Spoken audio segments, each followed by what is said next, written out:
Hello and welcome to Broadcasting Scotland. My name is Stuart McMillan. Hello and welcome to Broadcasting Scotland. My name is Saoirse Healy. Hello and welcome to Broadcasting Scotland. My name is Donald C. Stewart. Broadcasting Scotland is Scotland's independent broadcaster, providing factual news, reporting on the issues important to the people of Scotland. We are committed to public service broadcasting, and with your support, we will produce even more programmes. Provide opportunities for young people interested in media production and broadcasting, and challenge preconceptions of what Scottish media looks like, amplifying Scotland's voice and reflecting its communities. We can already deliver high-quality live news, and we will create the highest quality programmes for you to enjoy, but we can only do that with your support. So please subscribe to and share our channel or donate to Broadcasting Scotland via the link in the description. Thank you. Thank you. Thank you.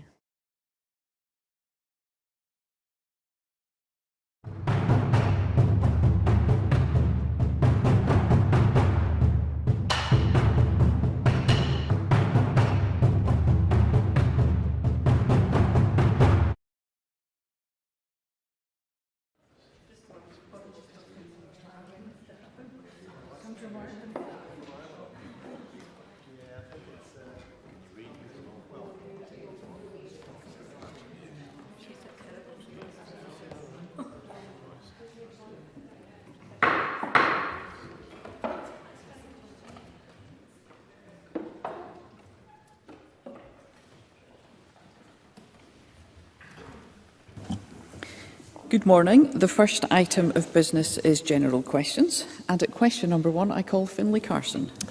To ask the Scottish Government what discussions the Small Business Minister has had with ministerial colleagues regarding an assessment of the total number of self-catering properties in Scotland since the introduction of its short-term let licensing scheme. Minister Richard Lockhead. The introduction of short-term licensing in Scotland means data is now being collected on the numbers of short-term lets, including how many are self-catering. The Scottish Government is publishing quarterly statistics about this data that provides the number and status of licence applications and the number of licences in operation and additional information such as location. The latest publication was back on the 20th of November and that covered the quarter ending on the 30th of June. So I have, as Small Business Minister, liaised closely with my ministerial colleagues across other portfolio areas, including tourism, about short-term let licensing, and an update will be provided to Parliament on its implementation in early 2024. Finlay Carson. I thank the Minister for that response. Scotland's self-catering businesses play an integral role in Scotland's tourism sector, generating in the region of £1 billion. Undeniably a vital part of the economy in rural areas like mine, but the introduction of numerous new regulations has dented confidence and has done little to support this vital industry. Does the Minister not agree with me that the Scottish Government should not seek to reduce short-term lets, holiday lets, as a means to solving current rural housing challenges, but instead focus on understanding rural housing needs and building more affordable homes, a budget that was slashed this week in the budget? Minister. Well, the member raises so many different issues there. I'm just trying to work out where to start. But can I start off on the point of agreement, which is that in terms of the self-catering sector, it does absolutely play an integral role in Scotland's tourism offering and our local economies. The member will also be aware that many countries and many cities across the world, in light of where technology has taken us in terms of tourism and Airbnb and so on and so forth, have been reviewing the regulation around self-catering lets and short-term lets. And I hope the member agrees that it's necessary to do that. Now, in terms of the trends in Scotland, we're paying very close attention to this. And as I've said to the member, the Government has pledged to bring forward an update to implementation in early 2024. And of course, we'll look at any issues arisen at that point. And of course, the latest statistics will be published in due course, and that will give us a better picture of where things are. Liam MacArthur. Thank you, Presiding Officer. The Minister won't be surprised to hear that the introduction of short-term legislation has presented particular challenges in island communities like the one I represent. In some of the smaller isles in particular, it could see the removal of any accommodation that is integral not just to the tourism sector but for public sector workers, for tradespeople who are out visiting, undertaking work.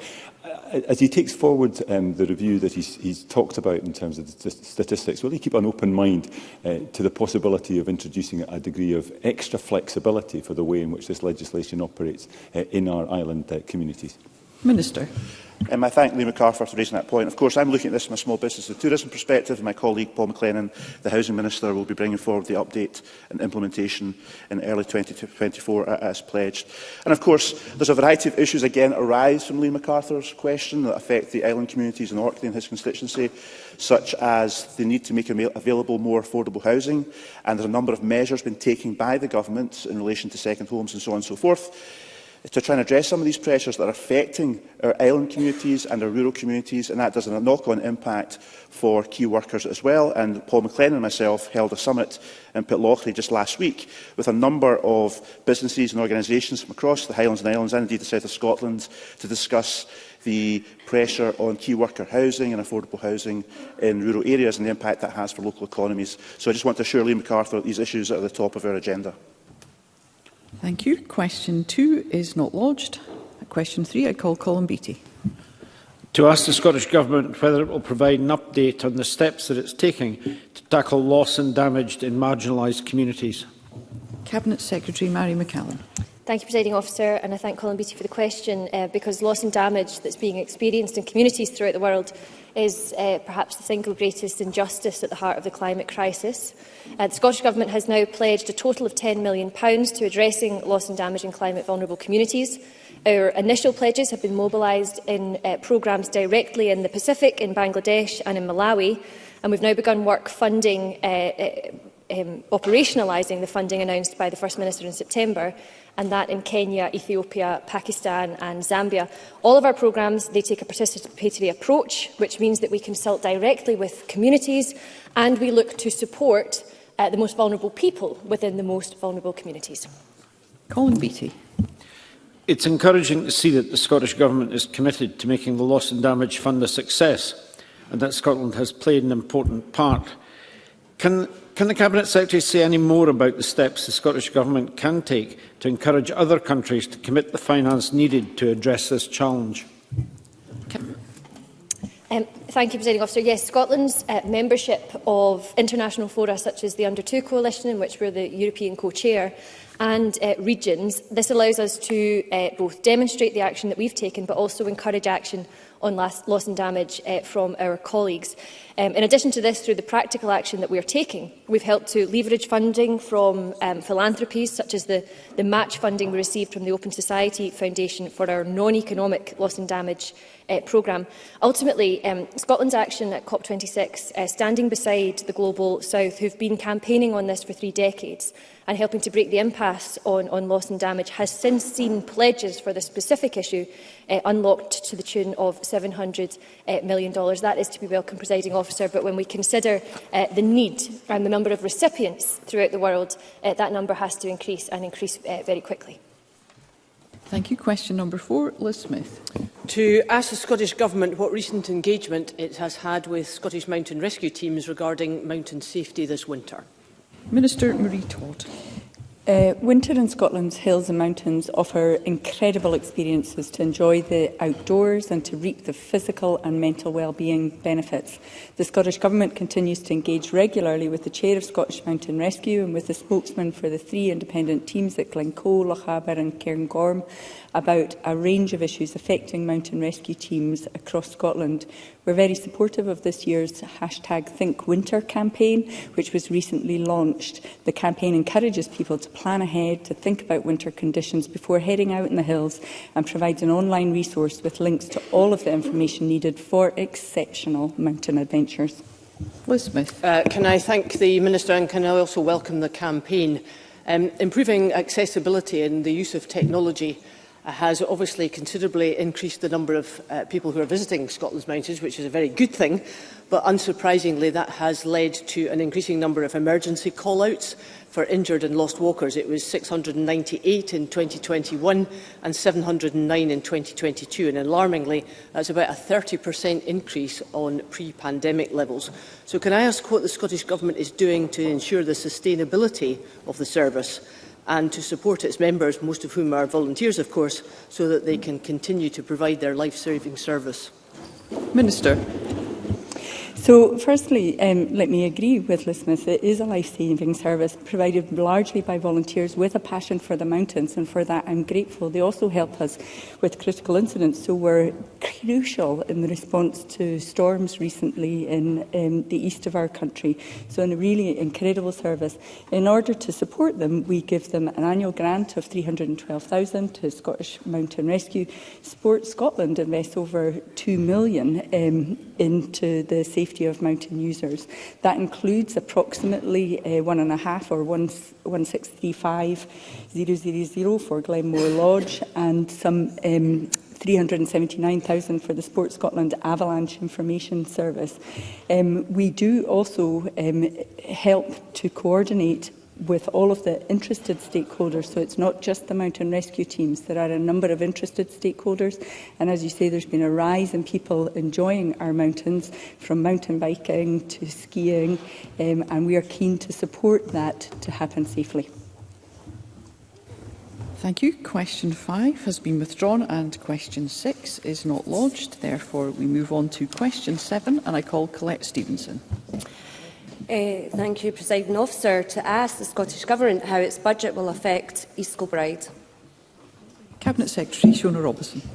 This is a Scottish budget that is set in difficult circumstances where we're having to deal with a 1.2% real terms decrease in our block grant since 2022-23, and that has forced us to make difficult decisions and prioritise what really matters.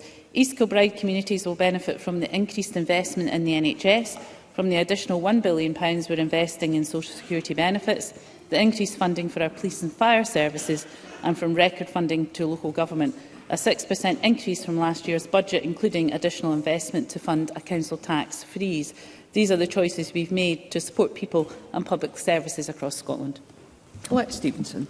I thank the Deputy First Minister for that response. 13 years of Tory austerity is eroding funding for public services. On top of that, Scotland is still paying off Labour's dodgy PFI deals.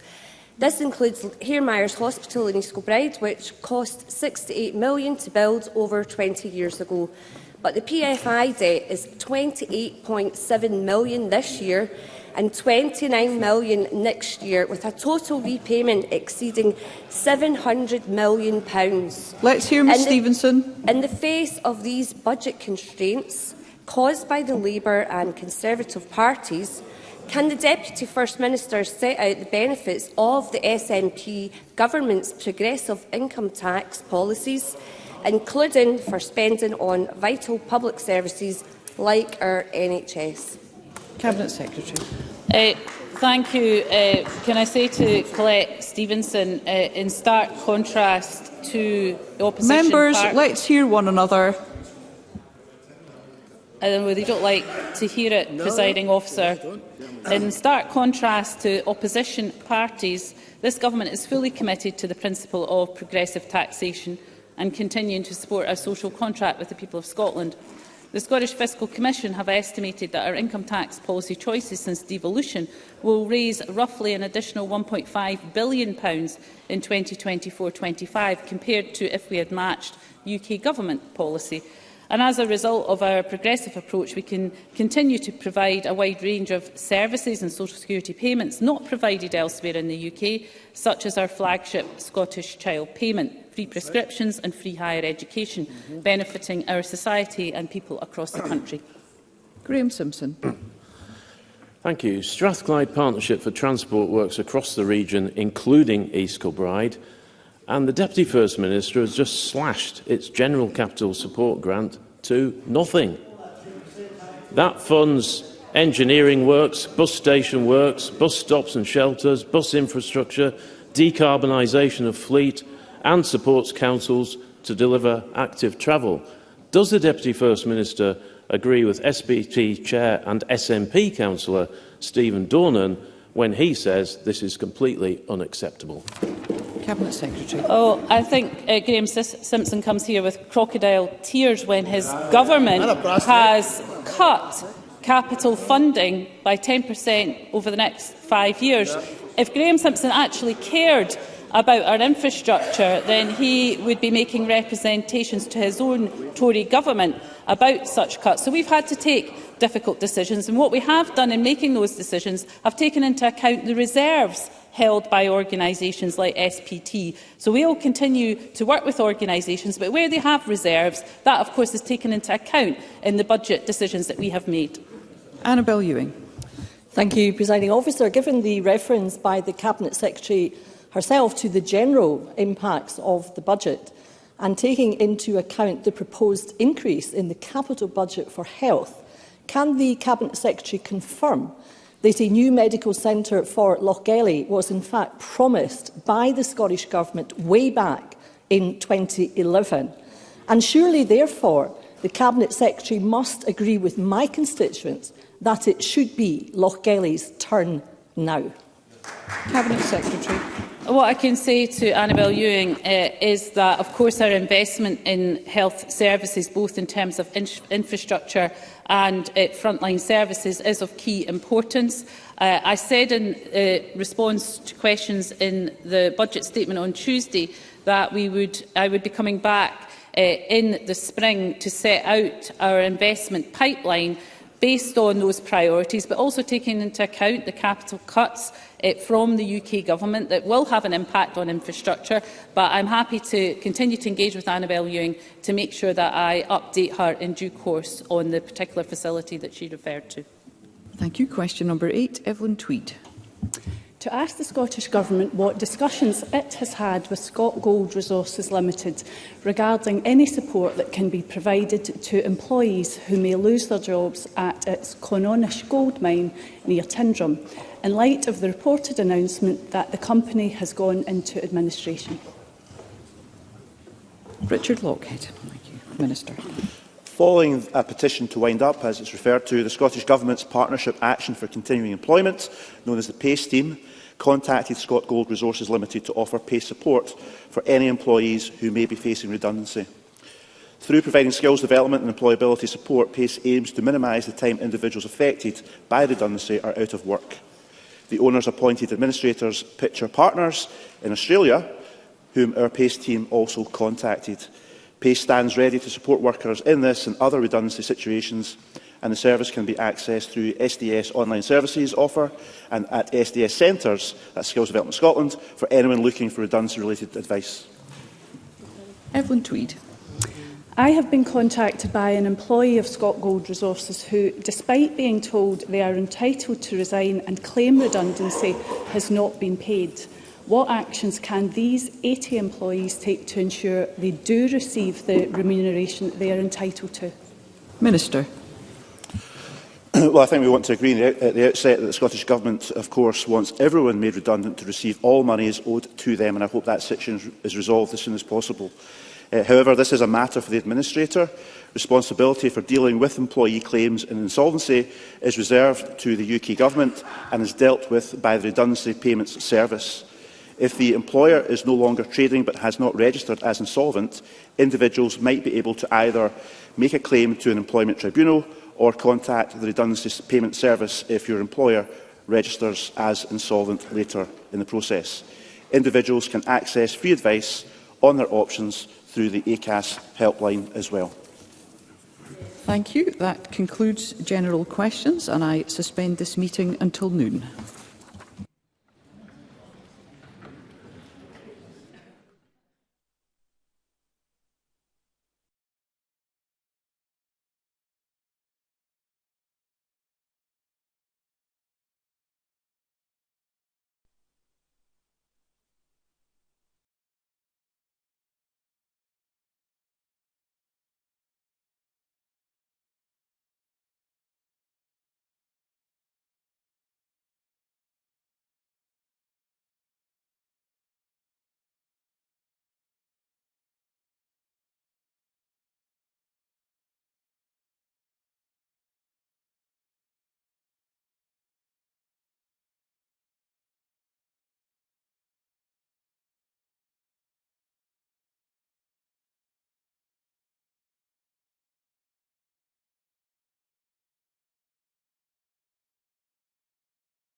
The next item of business is First Minister's questions, and at question number 1, I call Douglas Ross. Thank you, Presiding Officer. Today marks 35 years since the bombing of Pan Am Flight 103, which killed 270 innocent people.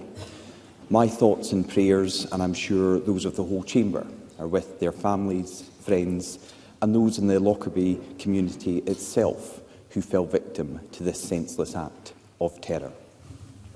Can I ask the First Minister that in this week of the SNP's budget, which has led to everyone in Scotland who earns more than £28,850 paying more tax than workers south of the border, in total 1.5 million Scots paying more than people doing the exact same job elsewhere in the UK, does Humza Yousaf think it's fair that a majority of Scots will pay more tax than people south of the border who earn the same wage?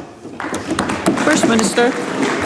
Presiding Officer, can I also add my thoughts and indeed my prayers to all of those who continue to feel the impact of the tragic, terrible terrorist attack in Lockerbie on the 21st of December 1988. This year, of course, marks the 35th anniversary of that attack. I spoke to David Mundell actually just this week, and both of us were reflecting on the incredible courage that we saw from not just emergency services, but indeed from the local communities. Many of them who their stories are not known, who are not named, but through their courageous action ensure that there's an enduring bond between families that were impacted both here in Scotland and indeed those in the United States and across the world that were impacted. My thoughts continue to be with all of those who feel that loss. Let me say, in relation to the issues around the budget, first and foremost, let's make it absolutely abundantly clear that the majority of those in Scotland will pay less tax compared to those in the rest of the United Kingdom. No ifs, no buts, no maybes about it. And this budget, at its very heart, is about values. The Conservative Party, in their autumn statement, chose to give those like Douglas Ross on higher salaries a tax cut of £754.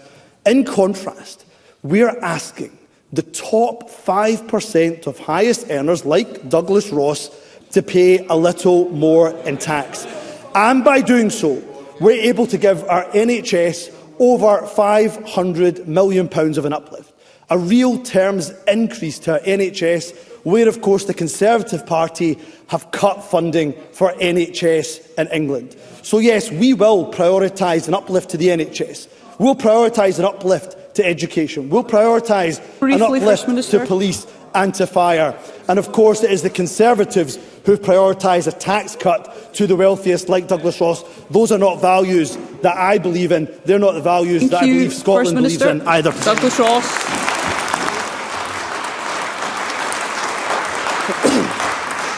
Of course, at its heart, this was a budget from the SNP which was about Scots paying more and getting less. That's what's going to happen as a result of this budget.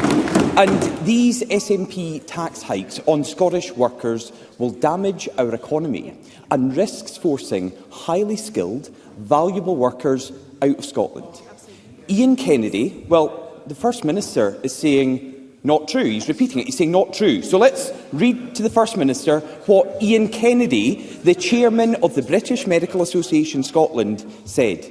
His quote is, "One of the unintended consequences of this measure may push more of these doctors out of the NHS to jobs elsewhere or retirement, or force them to cut overtime. We could lose those nurses, doctors and specialist NHS staff for good." Does Humza Yousaf accept his tax rises could force key workers out of Scotland's NHS? First Minister. Presiding Officer, it is awfully brave, and that is one word for it, for Douglas Ross to talk about the NHS in the week that there's junior doctor strikes happening in NHS England, but not happening in the NHS in Scotland. Not only that, of course, we've made sure through the choices we've made in this budget, there's a real terms increase to NHS spending in Scotland, and there's a real terms cut to the NHS in England because of the choices the Conservatives have made. And Douglas Ross, every time we ensure that we have progressive taxation in Scotland, he stands up and suggests that there will be some kind of mass exodus from Scotland. Well, the statistics simply don't bear that out. The National Records of Scotland statistics from 2021 show that 56,000 people came to Scotland from the rest of the UK, a net in-migration of almost 10,000 people. And why are they coming here, Presiding Officer? They're coming here because when they are here in Scotland, they get free university education. They're coming here because they get free childcare, free school meals, because they get free nursing and personal care. Those are the choices that we are making. And you know what else they get? We have the best paid nurses here in Scotland anywhere else compared to anywhere else in the UK. No wonder we haven't lost a single day to strike action in the NHS here in Scotland, Presiding Officer. Douglas Ross. I was simply quoting the chairman of the BMA in Scotland, and we get a rant from the First Minister. Let's be very clear.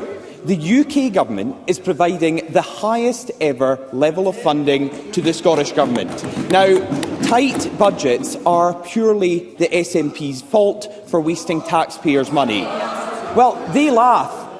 It would be funny if it wasn't so serious. The wastage from this SNP government Members, on let's hear ferries Mr. that don't Ross. float, on doomed court cases, on Ivy League degrees for water executives before we even start on the bar bill.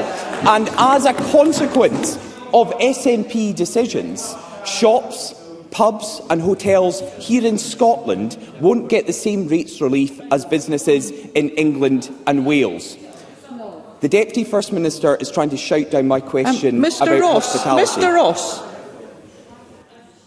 I'd be very grateful if all members could resist the temptation to contribute while they've not been called to speak. And I would say too that I think front benches have a particular responsibility to lead by example, but of course each and every member of the Parliament has a role to play in that good behaviour. Mr. Ross. Yeah, I've got to say that the smug smirk from Michael Matheson and others on the front bench is really disappointing, because what I'm speaking about is, as a consequence of SNP decisions this week, shops, pubs and hotels here in Scotland won't get the same rates relief as businesses in England and Wales. This is what the Scottish Hospitality Group said. Many Scottish hospitality businesses will struggle to survive, and customers will see prices increase because of this. And the Scottish Grocers Federation said this: "It beggars belief that the Scottish Government has once again failed to pass on the 75% relief for retail seen elsewhere in the UK." So, First Minister, why are the SNP putting Scottish businesses at a disadvantage? First Minister. And this is why, Presiding Officer, Douglas Ross has no credibility when it comes to economic matters whatsoever. Not only did he demand, of course, that we previously imitate and copy Tory tax cuts, which would have meant we'd have £1.5 billion less to spend on vital public services. He demands we spend every single penny of UK government consequentials on business relief and tax cuts. If we had done that, we would have seen real terms cuts to the NHS, real term cuts to education, real term cuts to the police service, real term cuts to the fire service. We simply won't choose to do that. And if we had spent the paltry £10.8 million that the UK government in their autumn statement gave to health consequentials, that would have funded 5 hours of NHS Scotland activity. We make different choices here in Scotland, Presiding Officer. Why? Because our policies mean that, yes, while we ask the top 5% to pay a little more in tax, they get more for it. And what we simply won't do is copy Tory tax cuts for the wealthy at the expense of our public services. Douglas Ross. Last week, we heard a bold claim from an SNP Cabinet Secretary that world leaders were lining up to get advice from this SNP government. Now, it got me wondering, who is this that's been calling for the advice? Has Justin Trudeau been on the phone looking for a camper van? Maybe it's Emmanuel Macron calling the Health Secretary to hear how to stream the Celtic match from Morocco. Maybe it's Joe Biden asking for advice how to deal with a disastrous predecessor at the heart of a criminal investigation. I don't know. It could have been any of those things. Of course, it would not have been asking the Nats how to build ferries or how to run an education system. And they definitely won't have been asking Humza Yousaf for economic advice, because he's making hard-working Scots pick up the bill for his mistakes. He's putting Scottish businesses at a competitive disadvantage. He's driving key NHS staff away, and his decisions mean 1.5 million Scots will pay more than people south of the border. Really, First Minister, is this all Scotland can expect from high-tax Humza? Mr Ross, no, First Minister, sorry, it is very important that members address one another courteously, and that is using first names and surnames and avoiding other such names. First Minister. You see, this is the difference between us, Presiding Officer, that Douglas Ross is standing here advocating for himself as one of the 5% top highest earners in the country to get £754 extra in a tax cut from his Conservative colleagues. The difference is that I'm advocating to make sure that we get a real terms increase to our NHS. That's the difference between us, Presiding Officer. I believe in an increase to our NHS, an increase to our education budget, an increase to police officers, an increase to fire service as well. And what do you get for our progressive taxation system here in Scotland? You get, of course, the best paid NHS staff here anywhere in the UK. You get the baby box. You get free prescriptions. You, of course, get free nursing and personal care. You get childcare, the most generous offer of childcare anywhere in the UK. And under the Tories, you get a Brexit we didn't vote for. You get a mini-budget that tanked the economy. You get a Westminster cost of living crisis that's harming millions of households across Scotland. No wonder, Presiding Officer, the Tories haven't won an election in Scotland in almost 70 years, and under Douglas Ross's leadership, that ain't changing anytime soon, Presiding Officer. Question number 2, Anna Sarwar. Thank you, members.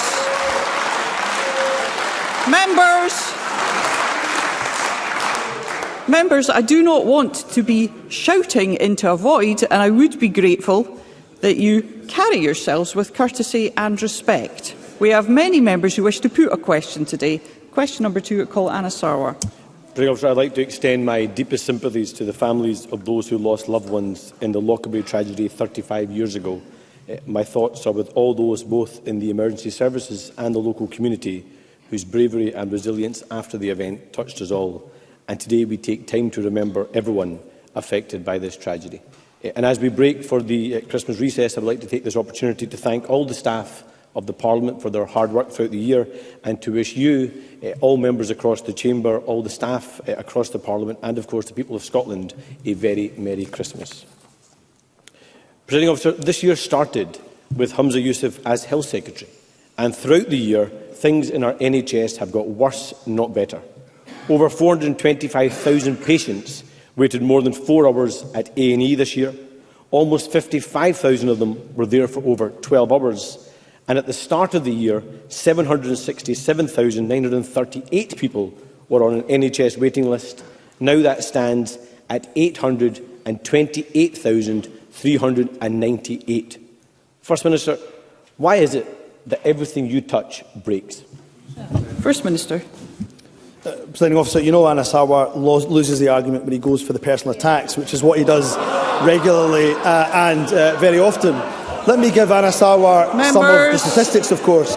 In the budget that we have brought forward, which Anna Sarwar and his Labour colleagues have, of course, opposed, we are giving a record investment of over £19.5 billion to the NHS. That is a budget, of course, that is ensuring we have the best NHS paid staff compared to anywhere in the UK. It's a budget that gives, of course, a pay uplift to our care workers. As for NHS waiting lists, of course there are challenges. The global pandemic has impacted health services in Scotland, in Wales, in Northern Ireland, and indeed in England and right across the world. But we are making progress. If we look at outpatients, long waits in outpatients, I can hear the Labour benches shouting we're not. Well, let me give you the statistics. When it comes to outpatients, the longest waits, those 2-year targets, the numbers waiting over 2 years for a new outpatient appointment is down 69%. When it comes to inpatients, numbers waiting longer than 2 years for inpatients was reduced by 26%. So we'll continue to invest in our NHS. Wouldn't it be good if Labour supported a budget that is giving record investment to our NHS, Presiding Officer? Anna Sarwar. Presiding Officer, I was quoting Humza Yousaf's record, and let me quote it again. You were the Transport Minister when the trains were never on time. When you were Justice Secretary, the police were stretched to breaking point. And as Health Minister, we've got record high waiting times. No, I'm not quoting Jackie Bailey. I'm sure even she would struggle to be that harsh. I'm actually quoting Kate Forbes, who sat round the Cabinet table with Humza Yousaf. And on Tuesday, we saw the consequences of SNP incompetence, waste and a failure to grow our economy. Affordable housing funding cut by $200 million in the middle of a homelessness crisis. Mental health services cut in real terms in the middle of a mental health crisis. And the Fuel Insecurity Fund scrapped altogether in the middle of a cost of living crisis. This is the most devastating budget in the history of devolution. So why is it, on his watch, that Scots pay more and get less? First Minister. Actually, on my watch, of course, because of the actions that the Scottish Government has taken, it's estimated that 90,000 children will be lifted out of poverty this year in Scotland. And you know what won't help? What won't help with tackling child poverty is a 2-child limit that Anna Sarwar now supports retaining. What won't help, of course, is a bedroom tax that Keir Starmer and Anna Sarwar now, of course, support retaining. And on my watch, of course, and this government's watch, we have more young people from areas of higher deprivation going to university than ever before. And yes, there was challenges in the budget. I'm not going to pretend otherwise. Let's look at why there's challenges. There's challenges because we've had over 13 years of Conservative austerity. Let me read what the Welsh Labour Finance Secretary said. Briefly, First They Minister. said, this is the toughest financial situation Wales has faced since the start of devolution. Our funding settlement, which comes largely from the UK Government, is not enough to reflect the extreme pressure Wales faces. So why is it that Labour in Wales have the backbone to challenge Tory austerity, but Anna Sarwar and Scottish Labour don't? Anna Sarwar. Presiding Officer, don't worry. In 2024, we're getting rid of them. What we need to do is get rid of the SNP incompetence at the same time as well.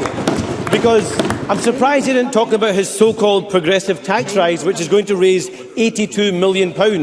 That would buy you a fifth of an SNP ferry that hasn't even sailed yet. He is simply not a serious politician. And this First Minister is so out of touch. Members! This First Minister is so out of touch. He thinks if you earn almost £29,000, you should pay more tax in Scotland than in the rest of the UK. These are not the people with the broadest shoulders, but they're being forced to pay the price for his failures in the middle of a cost of living crisis. Now, Presiding Officer, 2023 will be remembered as the year when the SNP were found out. They have broken the NHS, they have broken the justice system, they have broken the housing system, they have broken the public finances, they have broken the public's trust, and they seem to have broken their party in the process. 2023 was a bad year for the SNP. Does Humza Yousaf think 2024 is going to be any better? First Minister. Talking about broken, all Anna Sarwar does is sound like a broken record, Presiding Officer. Time and time again, he comes here demanding more money for public services, but opposes every single revenue-raising power and policy that we bring to this Parliament. And of course, that's the Anna Sarwar of 2023. The Anna Sarwar who is touting for the Labour leadership, put out a letter demanding a 50p rate for those who earn 100,000. What happened? What happened? That was before, presiding officer, he mouthed, that was before. Members. So the one thing that absolutely won't change in 2024, presiding officer, is that Anna Sarwar will say one thing one day and then another thing another day, because we know, presiding officer, we know that Anna Sarwar is not a serious politician. He doesn't think for himself. He waits until he gets the memo from head office. And I don't know if Anna Sarwar has sent his letter to Santa, but if not, she should ask for a backbone, presiding officer, because if he finds that backbone, maybe he'll stand up for Scotland as opposed to standing up for Keir Starmer. Thank you. We move to question number 3, and I call Mark Ruskell. Thank you very much. To ask the First Minister how the budget will support... Mr Ruskell, I'm going to ask that you begin again. Let's hear Mr Ruskell. Thank you, Presiding Officer. To ask the First Minister how the budget will support climate action. First Minister. Tackling the climate emergency is key to my government's 3 defining missions, lies at the very heart of our draft budget. Our capital and resource programmes that we have committed total £4.7 billion to climate-positive activities. They include £2.5 billion investment in public transport, almost £360 million for warmer, greener homes, a record £220 million for active travel, £158 million for nature and woodland restoration, and over £60 million to anchor a new offshore wind supply chain. We've made these choices at the same time, of course, as being faced with a 10% cut, real terms cut, in our capital budget over the next 5 years. This is not just because investing in climate action is the right thing. That, of course, it is. But it's also where the huge economic opportunity lies for Scotland. More jobs, more successful businesses and greater opportunity for the country. Mark Ruskell. Can I thank the First Minister for that answer? That budget commitment to climate and nature is also a commitment to people. Record funding for active travel creates safer neighbourhoods. Investment in nature means more rural jobs. And funding for warm homes lifts people out of fuel poverty. So can the First Minister outline how the government will ensure that the economic benefits of this government's record investment in climate will reach the very people who need it the most? First Minister. Well, we are committed to a just transition to net zero, and that just transition is, of course, good for our planet, but fundamentally is good for our people too. At the very heart of that just transition is in our people. And it's already happening. The renewable energy sector supported more than 42,000 jobs across the Scottish economy, according to the Fraser of Allender analysis. But we are also taking action to make sure those who need the most help get the most help. Free bus travel, which we will spend almost £430 million on next year, is cutting emissions while making the lives of over 2 million people easier in terms of access to public transport. Our Warmer Home Scotland programme, which has already cut the bills and carbon for 35,000 low-income households, with up to £700 million of funding made available over the next contract period. And we're investing a record £220 million in making our streets better and safer for cycling and walking, the cheapest and, of course, the most sustainable form of transport. So Mark Ruskell is absolutely right. At the heart of our climate action has to be people, and that's exactly why we're investing the billions that we are in climate-positive actions. Sarah Boyack. Thank you, Presiding Officer. First Minister, the Scottish Government is failing to meet climate targets in homes and buildings, transport and land. It still doesn't have a climate delivery plan or a green industrial strategy. And there are cuts to the energy transition. The Just Transition Fund has been significantly cut. The Green Jobs Fund has gone altogether. And the £67 million offshore supply chain announcement was just a reduced and reheated figure from before, at a time when we need major investment in our supply chains to deliver on our green jobs potential. So how can the First Minister say that his government is tackling the climate emergency when it is failing in so many ways? First Minister. No, we of course all voted in this Parliament for those world-leading climate change targets, but what's most galling is that every time we bring proposals forward, they seem to be opposed by the opposition time and time and time again. And when it comes to a climate change plan, of course, we will still publish that within the statutory timescale and timelines upon us. Of course, where the difficulty for Sarah Boyack comes is she's demanding that we spend more and more and more money. All the while, the Conservatives have cut our budget, and all the while, her leader has literally just stood up minutes ago opposing any revenue-raising proposals that we bring forward. So I'm afraid Sarah Boyack has no climate credibility. She certainly has no economic credibility in this area either, Presiding Officer. Question number 4, Evelyn Tweed. To ask the First Minister what the Scottish Government's response is to reports that Creative Scotland's National Lottery Extended Programme Fund has received applications equating to double the available budget, leaving some organisations and charities without funding. First Minister. The Scottish Government is committed to its continued support for the arts, as announced in the budget this week. We will reinstate the £6.6 million to Creative Scotland for the National Lottery shortfall funding for 23-24, along with a further £6.6 million for 24-25. All Creative Scotland's funds, whether funded by Scottish Government, grant and aid or by UK national lottery budgets, they receive far more eligible applications than there is funding available to support them. Due to this competitive process for funding, of course, difficult decisions do have to be made by Creative Scotland. In the event of an unsuccessful application, it is my understanding that Creative Scotland will offer advice to organisations on other potential sources of funding that may be available if those organisations contact their inquiry service. Evelyn Tweed. I welcome the significant investment the budget offers to the culture sector, while Labour in Wales has cut their budget by 10%. As we know, culture organisations across Scotland are facing substantial rising costs. Can the First Minister say any more about how the Scottish budget will support the culture sector? And can I ask what support the Scottish Government is offering to organisations like Creative Stirling in my constituency, which did lose out on Creative Scotland funding and faces significant challenges to stay afloat in the year ahead? First Minister. On Creative Stirling, first and foremost, an organisation, of course, I know and have been introduced to by Evelyn Tweed. I would encourage them to absolutely make contact with Creative Scotland about potential other avenues of funding. And of course, I'll ask the appropriate Cabinet Secretary to be in touch with Evelyn Tweed in order to see if there's any further support that we can direct Creative Stirling towards. As announced in the budget earlier this week, we are increasing culture funding by £15.8 million next year. This commitment to additional funding, despite the very significant challenges our budget absolutely faces. And let's put that into some context. In the Welsh budget on Tuesday, their funding for support for the culture and the arts was cut by 6.5%. The UK Government has cut its funding to the Department of Culture, Media and Sport by 30% in real terms between 2022-23 in the coming year as well. So we will continue to work with our arts and our culture sector to ensure that we invest in them.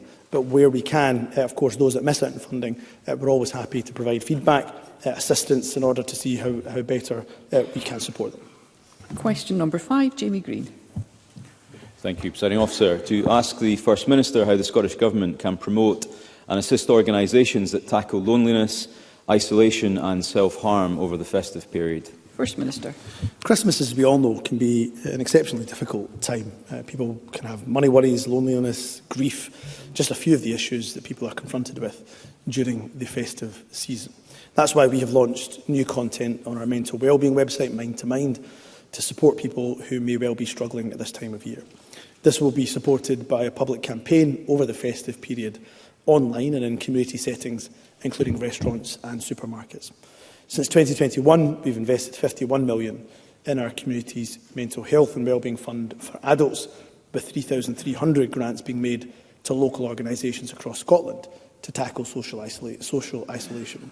This very much complements action underway, funding 53 community organisations who are delivering befriending services and providing opportunities for people to connect. Social isolation, loneliness, mental health inequalities have been made worse by the pandemic and indeed by the cost of living crisis. And this government continues to respond to these public health issues. Jamie Green. Can I thank the First Minister for that update? For most of us, Christmas in a year obviously is a time to look forward to, but many people dread it. Grief, loss, depression, domestic abuse and indeed loneliness are the unwelcome gifts that the season too often offers them. Sadly, last year 762 of our fellow Scots completed suicide, and this year over 100,000 will be eating their Christmas dinner alone. And on that, Presiding Officer, can I commend the work of Marion Scott at the Sunday Post and Age Scotland for their incredible campaigning on the issue of loneliness. And can I also say, and if I may, can I also say directly to those watching this who may have feelings of despair this festive season, that you are not alone. You can call the Samaritans on 116 123 at any time of the day or night for free if you need to talk to someone. And can I ask the First Minister, what more support can the government offer, particularly those charities and volunteers who are always there at the other end of the phone when far too often no one else is? First Minister. So a very good question from Jimmy Green, and can I commend him for often this time of year raising these issues, because as we all know, that anybody in any demographic can be impacted by mental health challenges, can be impacted by loneliness, can be impacted by isolation. And I also want to add my tributes and thanks, I should say, to Age Scotland and indeed the Sunday Post and others who've done some excellent work in highlighting the issues of isolation, loneliness and mental health challenges that people face at this time of year. To answer Jimmy Green's question directly, that's why I think it's so important that the government continues to invest in local community organisations that provide support from social isolation, and we do that through our Social Isolation and Loneliness Fund to deliver 53 local projects supporting people, and 70% of that fund will be distributed to smaller organisations, 30% to larger organisations, and that funding supports a whole range of activities. Many of us will have seen examples of that activity in our own local constituencies, things like lunch clubs, social group activities, community development, digital connections, creative arts, befriending services, and I want to pay tribute to every single organisation right up and down the length and breadth of this country for the excellent work that they do, especially at this time of year, in order to tackle loneliness and isolation. Thank you. Question number 6, Polly McNeill. To ask the First Minister whether and how the Scottish Government plans to increase awareness of spiking ahead of Christmas and New Year. First Minister. Can I also thank Polly McNeill for an important question and recognise that she has raised issues in this regard, and particularly around violence against women and girls on a very regular occasion. Spiking is an abhorrent act of violence. In the run-up to Christmas, Police Scotland is working with partners to ensure licensed premises are safe spaces for all, including through a spiking toolkit, provide advice to licensed premises and also to relevant partners. We continue to support the Best Bar None scheme in delivering bystander intervention training to empower people to address and prevent harassment and indeed provide advice on providing anti-drink spiking measures. Police Scotland is also working in partnership with other emergency services, with student bodies, with universities, with colleges and crucially our partners in the third sector to raise awareness and provide support for anybody who's affected. We remain absolutely committed to tackle all forms of violence against women, and we encourage anyone who believes they're a victim to come forward and report it to the police. Polly McNeill. Women across the country are being alerted to an increase in spiking.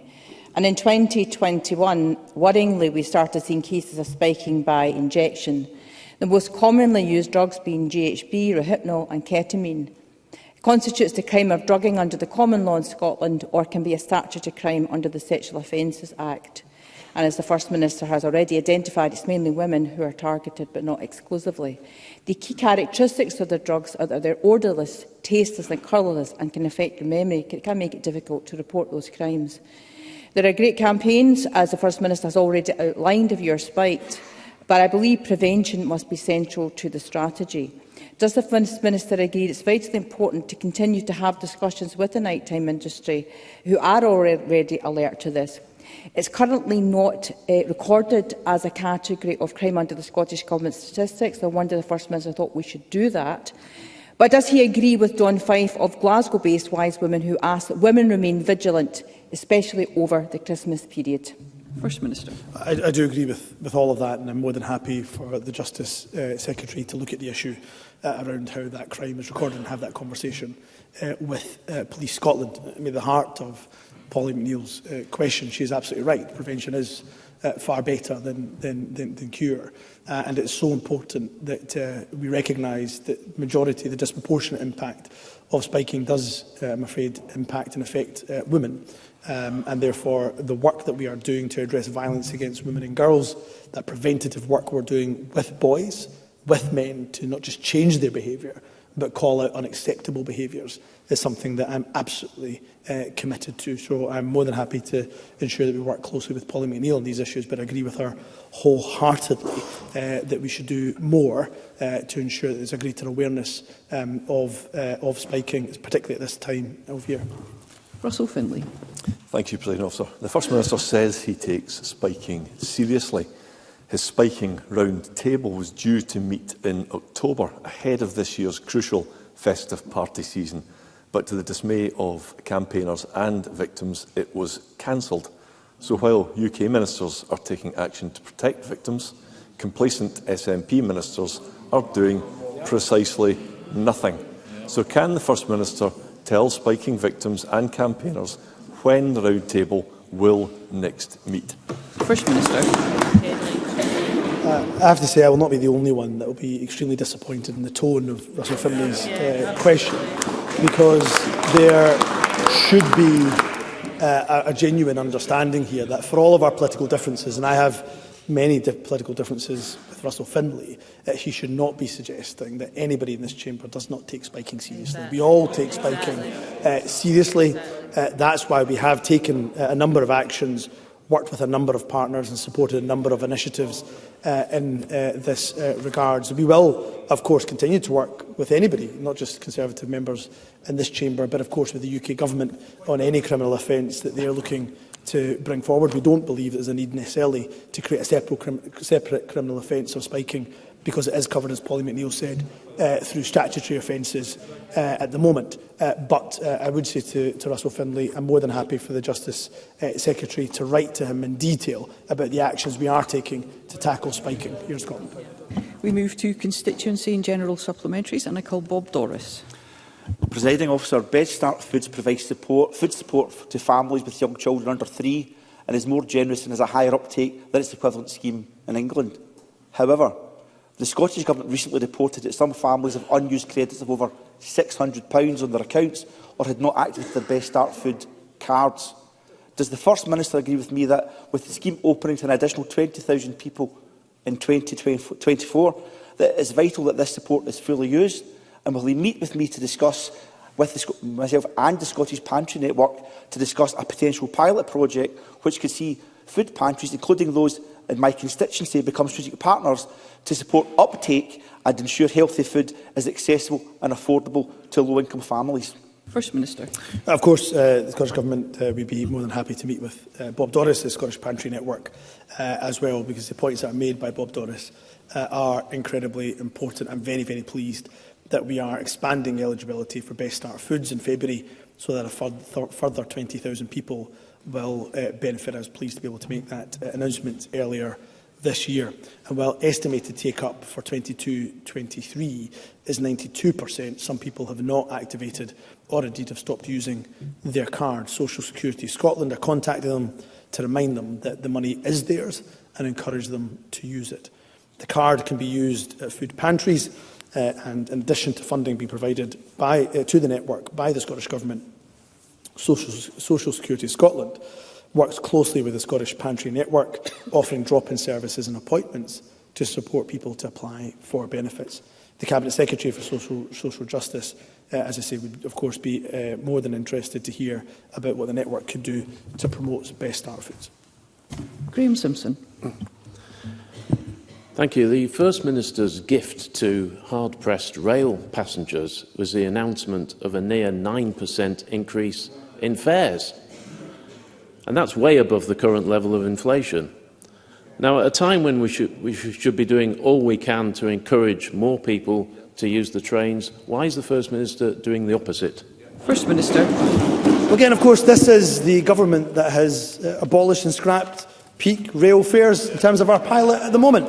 This is the government that made sure that we froze fares for a number of years. And again, we get to the contradiction at the heart of every single Conservative contribution, and that is that they are demanding demanding we spend more money, in this case on rail services, but oppose every single revenue-raising option. In fact, they go further. They demand tax cuts for the wealthiest in this country. If we'd listened to Graham Simpson, if we'd listened to Douglas Ross, if we'd listened to Liz Smith, we'd have £1.5 billion less to spend on revenue. Thank goodness we don't listen to the Conservative Party, presiding officer. Jackie Baillie. This Parliament passed the Christmas Day and New Year's Day Trading Scotland Act in 2007. Provision was made for Scottish ministers to stop large stores from trading on New Year's Day, subject, of course, to consultation. The First Minister knows, as we all do, that retail staff work very hard, especially at this time of year, with longer hours and indeed more demanding customers. They deserve a break. The SNP say that they believe in fair work, yet they have rejected calls from Ulster, the Shop Workers Union, to fully implement the bill. Why is the First Minister opposed to giving staff in large stores the day off on New Year's Day? First Minister. We're not presiding. We're not presiding, officer. That is a mischaracterisation of our position. We do, of course, believe in fair work. We are the party that is proud of the work that we've done in relation to fair work principles that we expect everybody, including the government, of course, to abide by. In terms of the Trading Scotland Act, I will, of course, examine what more we can do. More than happy to work with USDA, who we have the most respect for, but also retail staff. And I think it's important that Jackie Baillie raises this point at this time of year in particular, that our retail staff do an incredible job, often in very difficult circumstances as well. So I will see what more we can do in relation to the Trading Scotland Act, because we are the party, I'm proud that we are the party of fair work principles, presiding officer. Rona Mackay. Thank you, Presiding Officer. While Christmas is a time of peace and joy for many, we know there's often a spike in cases of domestic abuse over the festive season. Can I ask the First Minister what engagement the Scottish Government has had with agencies to ensure people are supported to report instances of domestic abuse this Christmas? First Minister. Again, Rona Mackay is absolutely right to raise this issue. We all know, of course, and we all have a shared endeavour in this Parliament to ensure that we tackle domestic abuse. It's abhorrent, and I want people to know that there is support available to them, no matter what time of year it is. And I would encourage anyone experiencing domestic abuse to report it to the police, to reach out to services for advice and support as soon as they safely can. Agencies and service providers will be raising awareness of the availability of support throughout the festive period, and you can also call the Scottish Government-funded Domestic Abuse Helpline on 0800 027 1234. Liam MacArthur. Thank you. The MV Hamnavoe is due to undergo planned maintenance next month. As a former Transport Minister, the First Minister will know that in the past this two-week refit period saw RoPax and more recently a freight vessel providing cover on the Stromness to Scrabster route. This year there will be no vessel at all on the route. What does the First Minister think this says about the Government's commitment to Lifeline ferry services, and can he offer a guarantee to my constituents there will be no repeat of this abandonment in years to come? First Minister.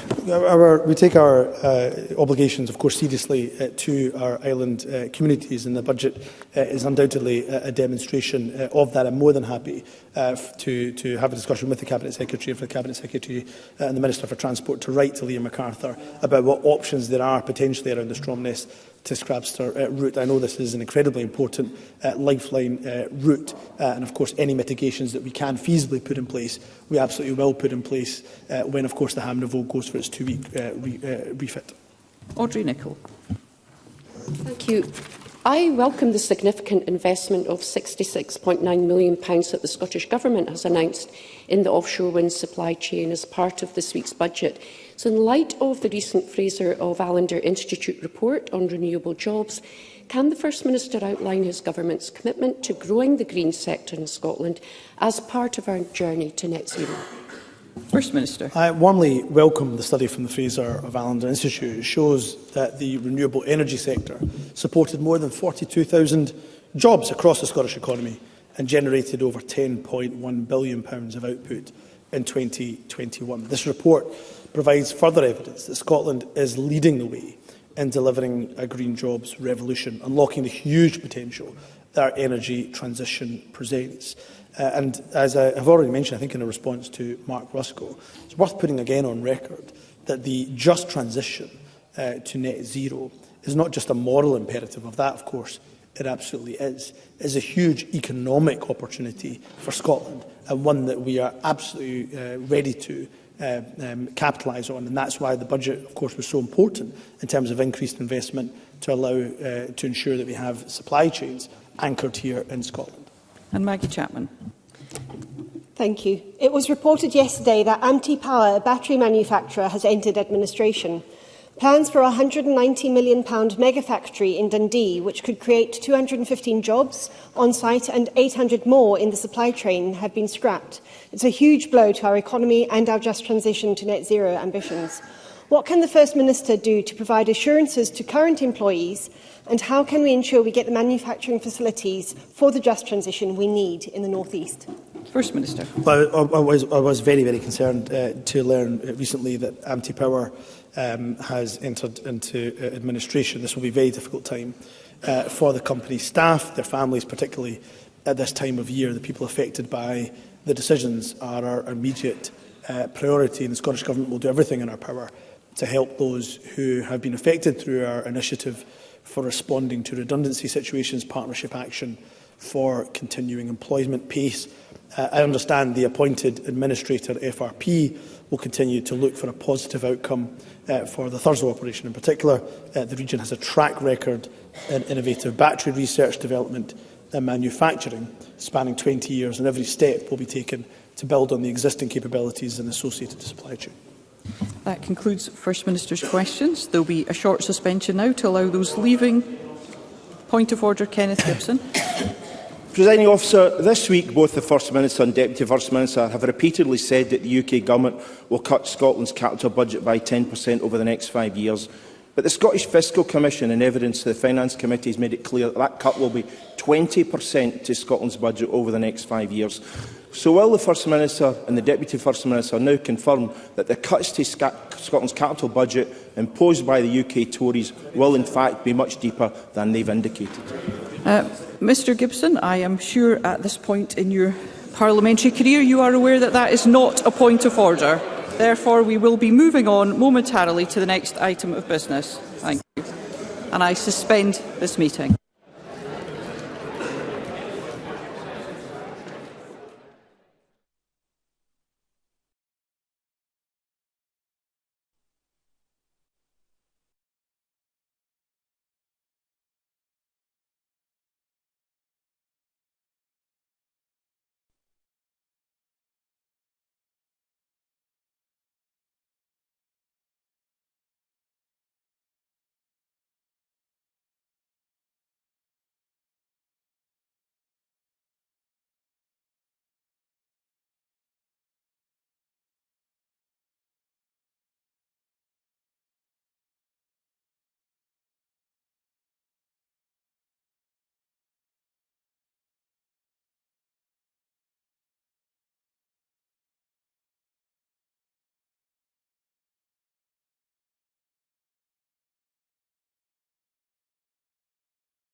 Okay, we on our back in session. The next item of business is portfolio questions. The portfolio on this occasion is social justice. I invite members wishing to ask a supplementary question to press the request to speak button during the relevant question. And I call question number 1, Colin Smith.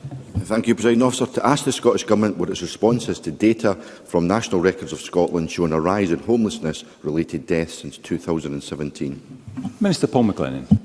Although it is encouraging to see a fall in the number of drug-related deaths for a second year, behind every statistic, of course, is a human being. These numbers drive our commitment to prevent and end homelessness in Scotland. That is why we have established a ministerial oversight group on homelessness to bring together ministers to identify actions to prevent and end homelessness. We are committed to acting on the recommendations of the Temporary Accommodation Task and Finish Group, including providing funding for councils and social landlords to bring empty homes back into use and increasing allocations to homeless households. Colin Smith. Presiding Officer, in response to the Government's budget, the Scottish Federation of Housing Associations described the 26% cut in funding for house building as an absolute hammer blow for tackling homelessness. The Chartered Institute of Housing and Shelter both said it's devastating. Homes for Scotland said it's shocking. The Glasgow and West of Scotland Forum of Housing Associations said the Government's target for house building is now dead in the water. They can't all be wrong, can they, Minister? So will he tell us what will the impact be of the utter madness in cutting £200 million from the housing budget? How many more families will be homeless as a result of that cut, and how many more lives will be lost because of homelessness? Minister. Thank you. And thank the member for his question. I think the most important thing is, one, where do we find the money from? And we just heard in the last comment by Mr Gibson around about the cut in capital budgets by 20%. And I look forward to Mr Smith bringing forward proposals in any Labour amendment to tackle that particular issue. Now, of course, we didn't want to be in this position, of course, around about the reduction in the budget. But in terms of the key things that he's mentioned about homelessness, the homelessness budgets are being left intact in terms of that, and had discussions obviously with the likes of the local authorities that he mentioned, and also the Scottish Federation of Housing Associations, Homes for Scotland and so on around about that, and trying to maximise the opportunities around about that. So we will continue to work with them. We'll continue to work, as I said, with other organisations about how we maximise the opportunities around about the £60 million fund, for example, we announced earlier on this year, and around about acquisitions and allocations. But it still comes back to the fact that I look forward to the fact that where Labour will find that additional funding coming from in any Labour amendment that they bring to the budget. Okay, and supplementary, Miles. Thank you, Deputy Presiding Officer. And can I put on record my thoughts to the families and friends of people who have died whilst homeless, which relates to the question, because over the last decade, 2,175 people have been discharged from hospital with no fixed abode registered. And now that is coming down, and I welcome that fact, from a high of 336 in 2017 to 58 next year. But can I ask the Minister, in the review of housing policy, whether or not that will be a public duty, so that no one should be discharged from hospital with no fixed abode? Minister. Yeah, as we know, the housing bill will be brought forward at the appropriate time, and I think one of the things we talked about was the prevention duties. Obviously, can't go into the details around about that. One of the reasons we brought together the homelessness ministerial group is to look at issues such as that. So the Minister, for example, responsible for that area is part of that group that obviously will continue to look at it just now, but I can go into details, obviously, of what's going to be in the bill at a later stage. Question 2, Willie Coffey. Thank you. To ask the Scottish Government what assessment it has made of the potential impact that the UK-Rwanda Migration and Economic Development Partnership may have on our New Scots integration strategy. Minister Emma Roddick. Thank you, Presiding Officer. We've, of course, opposed the UK Government's repugnant plans to relocate people to third countries since the Memorandum of Understanding with Rwanda was announced in April 2022. Legislation that breaks our moral and international obligations further damages the UK's international reputation. Scottish ministers continue to challenge the UK Government on this issue, but we are committed to working with our partners at COSLA and the Scottish Refugee Council to refresh the New Scots Refugee Strategy, partly to ensure that it helps mitigate, where it can, the damaging actions of the UK Government. Willie Coffey. Can I thank the Minister for that answer? The Rwanda Bill passed by Tories at Westminster is an extremely dangerous piece of legislation. It's needless, it's dehumanising and it's legally unsound. What communication has the Minister had with her UK Government counterparts to underline just how strongly the people of Scotland reject this appalling bill? Minister. Again, we have been clear and consistent in our strong opposition to this policy since it was announced, and will continue to raise significant concerns with this cruel, ineffective and expensive policy with UK Government ministers and reiterate our opposition in light of the bill. UNHCR has stated that they do not consider the UK-Rwanda Migration and Economic Development Partnership to comply with the UK's international obligations. The UK Government must explain how it will ensure the welfare of extremely vulnerable people in any arrangement to transfer or relocate people seeking asylum, and be transparent about how much this is costing. Thank you. Question 3, Carol Mochan. To ask the Scottish Government what work to tackle poverty it is currently undertaking to support people who are in debt to public bodies. Minister Paul McLennan. This year, the Scottish Government has allocated almost £3 billion to support policies to tackle poverty and protect people during the ongoing cost of living crisis. We have now committed next year to bring forward a one-off £1.52 million emergency fund to support councils to help remove the impact of school meal debt on families. We also protect the most financially vulnerable through the Council Tax Reduction Scheme, which supports over 460,000 households across Scotland with an average saving of £800 per year. Scottish ministers continue to encourage public bodies to share good practice in debt assistance and collection, promoting empathy and dignity for people struggling with debt. Carol Mochan. I thank the Minister for that answer. Following a lengthy campaign from trade unions and third sector organisations, in particular I want to mention and commend Aberlour for their campaign, which is welcome to see the Scottish Government commit to providing the funding that will see school meal debt cleared. However, this does remain a very short-term fix. If the Scottish Government is truly committed to reducing debt owed to public bodies in the future and for the long term, will it increase the thresholds for free school meal eligibility, which Aberlour research suggests has barely risen in 20 years? This increases eligibility for free school meal provision, and it is a key ask and it is a fair one. Minister. In terms of the point that Carol Mochan raises, obviously, around about the free school meal scheme, that's something I think it would be considered in the future. In terms of support, it's already out there. The Scottish Child Payment, I heard the First Minister talk about that, about the support that's already there. In terms of the investment to support, I think one of the key things is preventing people getting into debt in the first place. And in 23-24, we invested over £6.5 million to support free debt services in Scotland. And that's obviously part of the wider package, as I said, for income maximisation. And one of the key things as well, during the week I visited Community Helping Initiative in Edinburgh and around the work they were doing, and a real emphasis on accessible advice. And I think that's a really important part to try and emphasise that as well. They're actually going out and meeting people where they are, in schools, in healthcare facilities, in childcare facilities as well. So I think that's a really important point I'd like to emphasise as well. Supplementary, Colette Stevenson. Thank you, Presiding Officer. The budget decision to wipe school meals debt will be a great relief for the families of 30,000 children, demonstrating the targeted interventions needed to tackle poverty despite the limitations of devolution. Can the Minister outline how the draft Scottish budget seeks to help low-income families overcome the challenge of escalating bills and debt? Minister. Westminster austerity continues to impact on our ability to help households. In setting the budget, we adopted a values-based approach focused on our three missions, which include tackling poverty. This includes committing £6.3 billion in social security benefits and payments, and that's an increase of over £1 billion compared to 23-24, and funding the £12 per hour real living wage for social care and early learning and childcare workers who deliver funded provision. Combining tax and social security changes, 58% of households are better off under this system than in the rest of the UK, with the majority of those in the bottom half of income distribution. Okay, question 4, Alistair Allen. To ask the Scottish Government whether it will provide an update on the rollout of its new carer support payment in the Western Isles and in other pilot areas. Cabinet Secretary. Carer support payment, which replaces carers' allowance, successfully launched in pilot areas on the 20th of November. I would like to thank colleagues in Dundee City, Perth and Carson and the Western Isles for making this possible. The benefit is a key milestone in improving support for unpaid carers and will be available to carers in full-time education who cannot currently get the carers' allowance. Figures published by Social Security Scotland this week show we received 160 applications in the first 4 weeks, with 40 already authorised, and the agency will publish official statistics, including a breakdown by local authority, in February. Alistair Allen. I thank the Cabinet Secretary for her reply. Can she say what strategies the Government will employ to maximise take-up of the new benefit in the Western Isles specifically? Cabinet Secretary.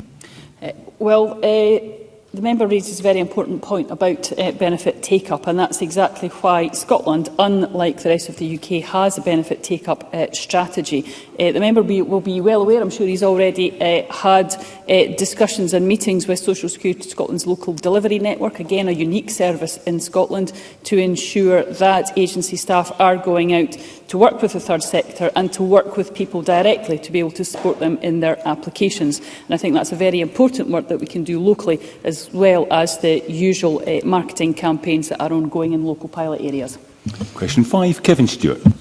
Thank you, Presiding Officer. To ask the Scottish Government how many children in Aberdeen have received the Scottish Child Payment since its inception. Cabinet Secretary. Social Security Scotland routinely publishes information on Scottish Child Payment applications, payments and the number of children actively in receipt of the payment. While the latest statistics do not currently include information on the total number of children benefited from the Scottish Child Payment, they show that as of the 30th of September 2023, 10,265 children residing in Aberdeen City were actively benefiting from the Scottish Child Payment. Kevin Stewart. Thank you, Presiding Officer, and I thank the Cabinet Secretary for that answer. And I also welcome the increase to the Scottish Child Payment announced in the budget. The Scottish Child Payment has been described as a game changer in the fight to eradicate child poverty. But what is the Government doing to ensure that all those that are entitled to the payment in Aberdeen and across Scotland are receiving it? Cabinet Secretary. Well, I referred in my previous answer to Dr Allen about the local delivery staff, which is an important aspect, which is, of course, throughout the country on all benefits, including the Scottish Child Payment. We have, of course, undertaken proactively online and offline marketing campaigns, and those will continue to run in the future at various points. And the information about benefits is something we're also very keen to ensure is in the places where families are already accessing their services, such as schools, GPs, surgeries, community centres and libraries. And that's an important work that's being done, and that's why the take-up of the Scottish Child Payment, while there's still more work to do, is at a very high rate. Question 6, Jackie Bailey. To ask the Scottish Government whether it plans for the delivery of employment injury assistance includes support for firefighters diagnosed with cancer in light of reported calls for this welfare benefit to be made available to this workforce. Cabinet Secretary. Well, we recognise that there are a range of views on the current industrial injury scheme and the prescribed diseases. This is a hugely complex scheme, and a significant investment over time will be required to update eligibility and administration, whilst also protecting the payments that disabled people rely on. As I set out to the Social Justice and Social Security Committee last month, we intend to consult on a range of issues relating to the delivery of employment injury assistance shortly. Jackie Bailey. Can I thank the Cabinet Secretary for her response? Last week, the FBU's Regional Secretary told the Daily Record they want to see a statutory expert council established so that he and his colleagues have their seat at the table designing the new benefit independent from the government. Their decon research shows large numbers of firefighters get cancer and that it is therefore an industrial disease. They want to have their voice heard, their place in the benefit, and the Cabinet Secretary knows that she will have to deliver the benefit very soon. So will she back the FBU's call and back Mark Griffin's bill and give them their seat at the table? Cabinet Secretary. Well, the Government made its position on Mark Griffin's bill clear. We do not think it is sensible to have a discussion around an introduction of a Scottish Advisory Council without employment injury assistance being in place. It is but one part of a jigsaw. But what I would say, and I very much hear what the FBU have said on this, we do need to have them, other unions and other stakeholders at the table when we're designing a benefit. That's exactly what we've done with every other benefit we have implemented already in Scotland, and I would give my guarantee to them that regardless of whether the bill or not goes ahead, that is a matter for Parliament. I will absolutely ensure that they have a seat at the table and that absolutely their views are being taken account of as we design any benefit going forward. Question 7, Fulton McGregor. Thank you, Presiding Officer. To ask the Scottish Government what its position is in the MS Society's reported call for PIP applications to end the so-called 20-metre rule and replace it with a 50-metre threshold until Cabinet Secretary. The Government has noted the calls to replace the 20-metre rule. Adults in Scotland in receipt of PIP are transferring to adult disability payment. Adult disability payment delivers an improved experience for disabled people in Scotland, considering a person's mobility needs more fairly and consistently. The independent review of adult disability payment will examine eligibility criteria, including the 20-metre rule. The Scottish Government will consider all recommendations arising from this review, including the case for any changes and their deliverability and affordability. The UK Government have not committed to a similar review for personal independence payment. Colin McGregor. I thank the Cabinet Secretary for that response. The establishment of the independent review into ADP is welcome as a step to create a disability assistance benefit that fully meets the needs of disabled people, and something that I know is welcomed and indeed campaigned for by the MS Society. Can the Cabinet Secretary confirm that the scope of the review into ADP won't be limited and that it will be free to make any recommendation it deems fit and necessary in order to achieve this aim? Cabinet Secretary. Well, an important priority for the independent review will be engagement with disabled people and stakeholders, including, I'm sure, the MS Society, and I would encourage full engagement with that review. More detail on how to do this will be provided as the review progresses and following the appointment of a chair. The chair will be independent of government and, of course, it will therefore make recommendations as they see fit. And supplementary, Beatrice Wisher. Thank you, Deputy Presiding Officer. There are high rates of incidence of MS in my constituency. Just walking one footstep over 20 metres during an assessment on one day can brutally stop someone's eligibility for social security payments. Constituents have told me that some days 20 metres might feel like climbing Everest and other days it might not be so tough. The so-called 20-metre rule as a measure is not fit for purpose to assess eligibility for PIP or ADP. So why is the Scottish Government still clinging to it, even if it is only temporarily? Cabinet Secretary. Well, one of the important aspects that we have been clear about is that we do have to ensure safe and secure transition of benefits from the DWP to Social Security Scotland. And that means that major changes are exceptionally difficult to be made, because we would in effect have a two-tier system of one rule applying for some and one rule applying for others that still remain on PIP before case transfer.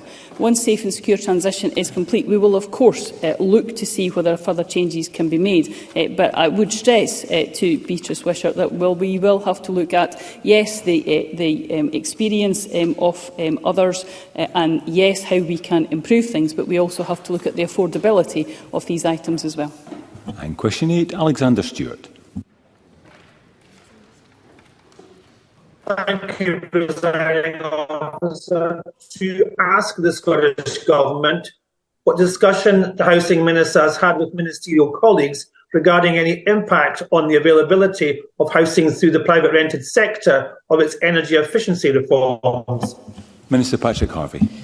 Thank you, Presiding Officer. Scottish Ministers, of course, meet regularly to discuss matters of mutual portfolio interest. There is a long-standing policy to introduce energy efficiency standards in the private rented sector, recognising that tenants have limited power to make changes themselves. Previous legislation was delayed due to COVID impacts, and we're now proposing to introduce standards as part of a Heat in Buildings bill, with a target date 5 years from now and almost a decade since we first consulted on standards. We have commissioned further research on potential impacts on the housing market to ensure that future regulations work for all sectors. Alexander Stewart. I thank the Minister for that response. Landlords are now facing having to renovate their properties to reach a minimum energy efficiency standard by 2028. Letting agencies have warned that the proposals, combined with the SNP Green rent cap, could result in landlords having to leave the private rented sector, thus creating a shortage of housing stock. Therefore, Minister, what analysis has the Scottish Government conducted on the impact of its reforms on the private rented sector? Minister. Well, as I said in my first answer, we have commissioned further research, but I think I would reinforce the fact that these proposals come as no surprise to anyone in the private rented sector. This has been policy for a long time now, and the proposal not only allows that extra 5 years for compliance, but also proposes an alternative means of meeting the standard by simply working through a standard checklist of applicable measures. That will make it flexible, make it easy and make it affordable and less disruptive to ensure those energy efficiency standards. And the result of that will be that, unlike the UK, where such similar proposals were scrapped by the Prime Minister recently, adding some £300 extra a year onto the energy bills of private rented sector tenants, something that Mr Stuart might think is acceptable. This government does not. We will be saving money for those private rented sector tenants from their energy bills, and that's something that I think should be a natural expectation when people rent their homes. Supplementary, Marie McNair. Would the Minister agree that tackling fuel poverty has to be the central aim of the Scottish Government's new deal for tenants in the private rented sector, disproportionately and poorly insulated properties? Can you expand on that? Minister. Yes, indeed. The New Deal for Tenants consultation did indeed set out our vision for a rented sector which plays a part in ensuring that everybody's got access to a warm, safe, affordable and energy-efficient home. And a report on the cost of living in October showed that some 46% of households in the private rented sector will be in fuel poverty. That's double the rate of owner-occupied households in fuel poverty. We want the rented sector, whether that's social or private, to provide tenants with good quality homes that reduce their energy bills but also help to deliver our net zero aims. And that's what the regulations that we're currently consulting on will seek to achieve. Thank you very much, Minister. That concludes portfolio questions on social justice. The next item of business is consideration of motion number of the Chair and Commissioners of the Scottish Land Commission. I call on Marie Goujon to speak to and move the motion. Cabinet Secretary, around 5 minutes, please. Thank you, Presiding Officer. In line with the requirements of the 2016 Land Reform Act, ministerial appointments to the Scottish Land Commission are one of a small number of public body boards where appointments are subject to parliamentary approval. Section 10(2) of the Act sets out that the Scottish Ministers may appoint a person as a member only if the Scottish Parliament has approved the appointment. It does not specify the process that must be followed to obtain parliamentary approval. The parliamentary process to be followed on this occasion was agreed with the Net Zero Energy and Transport Committee following an exchange of letters with me. This correspondence was published in full on the committee website on the 18th of December. The committee agreed that it would take the same approach to consideration of these appointments as it did with the appointments to the Board of Environmental Standards Scotland. And this was to consider the role descriptions and person specifications prior to advertising, receive information on the proposed candidates from the Scottish Government, consider and come to a view on whether the process followed and the proposed appointments were satisfactory, and make this view known to Parliament prior to a Chamber motion. The convener also confirmed in a letter to me on the 12th of September that the committee had agreed not to hear from the candidates either at a formal meeting or informally as part of the appointment process. Presiding Officer, appointments to the Scottish Land Commission are regulated by the Ethical Standards Commissioner, and the appointments process has been conducted in line with the Code of Practice for ministerial appointments to public bodies in Scotland. Details of the agreed parliamentary process were subsequently published in the applicant information pack for candidates as required by the Code of Practice. I appointed a selection panel to carry out the appointment process on my behalf, consisting of the Deputy Director for Land Reform, Rural and Islands Policy at the Scottish Government, the outgoing Chair of the Scottish Land Commission, Andrew Thinn, and an independent panel member, Dr Patricia Armstrong. The Ethical Standards Commissioner decided that I should be overseen at all stages of the appointment process, meaning an advisor from his office was also assigned as a full member of the selection panel. I delegated the creation of the appointment plan, assessment and undertaking of the fit and proper persons test to the selection panel. The Code of Practice requires that the selection panel only recommend the most able candidates to the appointing minister. I did not have visibility of the candidates ahead of the selection panel's recommendations. I received a summary from the panel once the assessment was complete. The posts were publicised widely online and circulated to a wide list of stakeholders. Applications were encouraged from a diverse range of backgrounds, and the Scottish Land Commission also ran 2 information events for potential applicants to find out more about these roles. A total of 17 applications were received for the Land Commissioner roles and 7 applications for the Chair. I am grateful to the Net Zero Committee members for their engagement throughout this process and for their careful consideration of the appointments. and I therefore welcome its recommendation in its report to Parliament that Michael Russell be approved as the next chair of the Scottish Land Commission and that Craig Mackenzie and Deborah Roberts be approved as Land Commissioners. Thank you, Presiding Officer. In accordance with Section 11.4 of the 2016 Land Reform Act, a statement was laid in Parliament on the 29th of November explaining how Scottish ministers have complied with their statutory duties under Section 11.1 to 11.3 of the Act. Presiding Officer, we have a process for these appointments and more generally for all ministerial appointments that is robust, fair, transparent and accountable. Cabinet Secretary, if you could just take a seat at the moment. I'm hearing shouting and commenting, and it's simply not going to continue. Members will be well aware of the standing orders of this Parliament, and if they feel unable to adhere to them, perhaps they might reconsider their behaviour as elected representatives. Cabinet Secretary. Because the commentary there was entirely unacceptable. Mr. Stephen Kerr shouted out the word corrupt. Now, I don't know if you heard that, Presiding Officer, I assume not, but that is entirely unacceptable. I would just point out to all members the need at all times to conduct one another in a courteous and respectful manner. Cabinet Secretary. Thank you, Presiding Officer.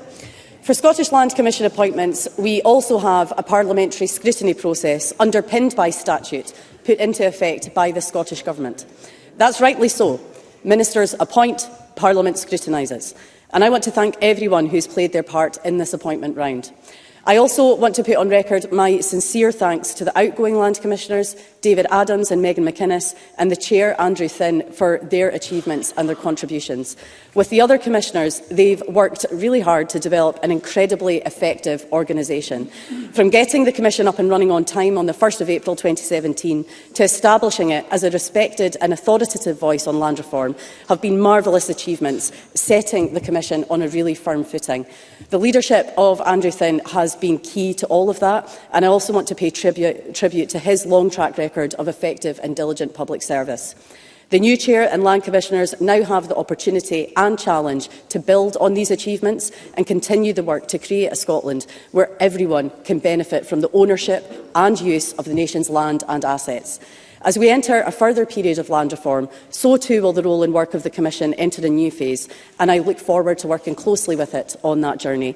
That's why I am therefore pleased to recommend that the Parliament approves these appointments, and I therefore move the motion in my name. Thank you. I now call on Douglas Lumsden to speak to and move Amendment 11733.1. Thank you, Presiding Officer. It's regretful that the committee was not able to come to a unanimous decision on this issue. And perhaps the fact that the vote split along party lines tells us a lot about the situation that we are now in. Because make no mistake, this is a political appointment from an increasingly desperate, devolved government. And Presiding Officer, let's look at how the appointment was announced. On December the 1st, we heard that Mike Russell had stepped down from his role as President of the SNP. The SNP spin machine swung into action, and a couple of hours later, an SNP press release told us that he was taking up the role as Chair of the Scottish Land Commission, no doubt to quell rumours on why he was leaving. No respect to process, no respect to this Parliament. This is what the SNP had decided, and no thought at all for the respect to the other candidates. Simply jobs for the boys. Presiding Officer, the job profile calls for someone with integrity and someone who can be an ambassador. Yet Mike Russell has continuously made disparaging comments in the media about people in public life, describing a well-respected female MP as having a tantrum and another MSP as arrogant. Shocking words from someone who is supposed to build relationships. In other comments, Mr Russell has described political opponents as enemies and Conservative MPs as traitors and hard right. This is the person who will be speaking on behalf of the Scottish Land Commission, a person who has used degrading language towards women in public and called people that don't agree with his politics enemies. And yet we are supposed to believe that he will now build relationships and engage with stakeholders. What an absolute joke, Presiding Officer. This is bad judgment appointment that will not build bridges but will sow division and be bad for our rural sector. This is the SNP politicising the Commissioner role at the time when the Scottish Land Commission will play a vital role in feeding into the land reform process. It is the equivalent of marking their own homework and should be resisted. Jobs for the boys, Presiding Officer, and the fact that the SNP and their green lapdogs are simply going to vote this through to keep their cabal together in the last gasp before Christmas recess is simply shocking. Making bad decisions that will harm the future of our rural sector in a week that saw the worst budget for Scottish businesses and for our rural economy. Scotland's rural community deserve better than this. This Parliament deserves better than this. This appointment simply reeks of nepotism, and we all deserve transparency and clarity from the Scottish Government and ministers. His blatant lack of respect for democratically elected individuals, his use of derogatory language and his nasty comments about others on social media should have been investigated by the recruitment panel. If it is open and transparent, then what did they make of those comments? And if they did not take them into account, then why not? The committee should be able to question the applicant prior to this appointment so that we can ask these questions in an open and transparent way. The sidelining of this Parliament is a disgrace. The leaking to the press is a disgrace. And this proposed appointment is a disgrace. We all deserve better than this, Presiding Officer, and I move the amendment in my name. Thank you. I now call on Martin Whitfield. I'm very grateful, Presiding Officer. As members of the Open Government Partnership, we are working alongside governments from all over the world to open up government by committing to the values of openness, transparency, accountability and citizen participation, the opening paragraph to the Scottish Government's Open Government Partnership. And as Juliet Swan from Transparency International has said, a lack of complete transparency leads to rumour, hearsay, conjecture, which all undermine the principle of openness, which is so celebrated by this Scottish Parliament when it was first founded. And to go back to a motion that passed this House on the 3rd of May 2023, that the Parliament agrees that good governance and transparency are matters of the utmost importance. And to reflect again on the Nolan principles of objectivity, accountability and openness. Holders of public office must act and take decisions impartially, fairly, and be held to account. Holders of public office should act and take decisions in open and transparent manner. Information should not be withheld from the public unless there are clear lawful reasons to do so. And indeed, back in 1997, the very founding principles of this Parliament are on accountability, open and encourage participation, power sharing and equal opportunities. And we have heard from the Minister the Scottish Government's commitment to this parliamentary scrutiny. And we have before us a situation where on the 18th of December, 2 of the Land Commissioner vacancies became vacant, and that the chair vacancy does not arise until the 18th of March next year. The amendment that sits before us allows an opportunity for the committee to review the decision not about all 3 nominees, but about one who won't take their seat until next year. And it may well be, and I disagree with the previous contribution quite strongly, it may well be that this is the best person to hold the post. I also agree with the Minister that there is evidence that the committee, before they knew the names of any of the nominees, said that they were going to follow a procedure that had been adopted in the past. But to honour scrutiny, to allow someone to take a role that they know that their appointment has been scrutinised fully and that the people of Scotland can have absolute confidence that they are the right people for the job, is something that this chamber, that this Scottish Government have spoken about for this session, for the previous sessions, and indeed from the very founding principles of this Parliament. We have an opportunity for the Scottish Government to take, and I agree it is a difficult decision, but one that will not prevent the work of the Commission, because 2 of the Commissioners have been supported and can take up the vacant post. And the Chair, I am sure, and I don't speak on behalf or even intend to speak for the committee, can have a public hearing before that date to reassure themselves that just as the Minister is confident the information she was given in the recruitment process is accurate, they can be confident that it's been applied accurately and the right person is being appointed for the job. It is an opportunity, and I think, irrespective of the individuals that are concerned in this, we have an opportunity to say to the people of Scotland, we are transparent, we do stand by that, and even when it's a challenge, we support it. I'm grateful, Presiding Officer. I call Bob Doris. Thank you, Presiding Officer. Now, I'm relatively new to the Net Zero Committee, so my role in this process was to content myself that the previous members of the committee that had agreed a process between the Net Zero Committee and the Scottish Government that had been fulfilled, that fidelity to the process had been carried out, and all underpinned by the Office of the Commissioner for Ethical Standards. That was my duty as an individual new member of the committee. Having looked at the information available to us, it was clear that that was the case. Now, my following comments, I do not include Mr Whitfield in the observations that I'm now about to make, but we have to look at motivation for objecting to this appointment. We've already heard the scurrilous accusations for sedentary position from Mr Kerr, shame on him, and Mr Lumsden has said in public what his motivations are. Is it to rerun an interview process that was independent of government and overseen by the Office of the Commissioner for Ethical Standards? Is it to make up unsubstantiated, inflammatory and spurious party political points at a committee? Absolutely. I suspect so. Is it to honour the fidelity to the process that our committee signed up to? Absolutely not. I look forward to the new chair, when they take their place, to having an early attendance at our committee, and I fully expect robust exchanges. That's absolutely as it should be.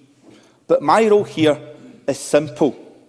I need to assure myself that what the committee said would be a robust, clear, open, certain, independent, scrutinised process, not just by our committee, but the Commissioner for Ethical Standards has been adhered to, and it has. And on that basis, and on that basis only, I was supporting all appointments this afternoon. Thank you. I now call Stephen Kerr.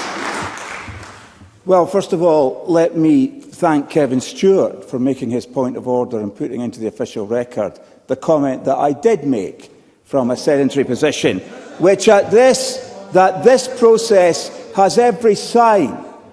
To those who are observing the proceedings of this Parliament, this has every sign of something that could easily be perceived as being a corrupt abuse of power. And I give way to Ben McPherson. Ben McPherson. Is Mr Kerr being mindful of the fact that this process, in terms of the public appointment that we are considering today, has been undertaken in the same way as every other public appointment, through the same process? And is Mr Kerr unwisely, in my view, if this is the case, questioning the Ethical Standards Commissioner for Public Life in Scotland? Stephen Kerr. I am questioning the suitability of the former President of the SNP and the former interim CEO of the SNP to be an appropriate person to hold such a critical and sensitive role. And on top of that, there is the stench of cronyism and deep cynicism from the SNP to put forward this name at this moment, on the very last moments of the very last sitting day before the Christmas recess. Mike Russell has engaged in personal abuse as stock in trade for his style of politics. He has gone beyond the boundary of robust political debate, and he has described those who disagree with him as being yes, I will. Kevin Stewart. Kerr, Presiding Officer, has just said that Mr Russell has gone beyond robust political debate. A situation of pots calling kettles black, I would say.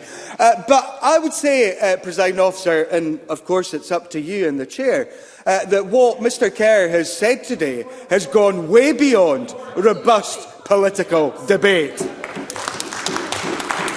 Well, I wasn't sure if that was an intervention or a point of order. Kerr, yeah, I will address Mr Stewart and just let Mr Stewart be reassured that I will intervene as and where I think it is appropriate. Stephen Kerr.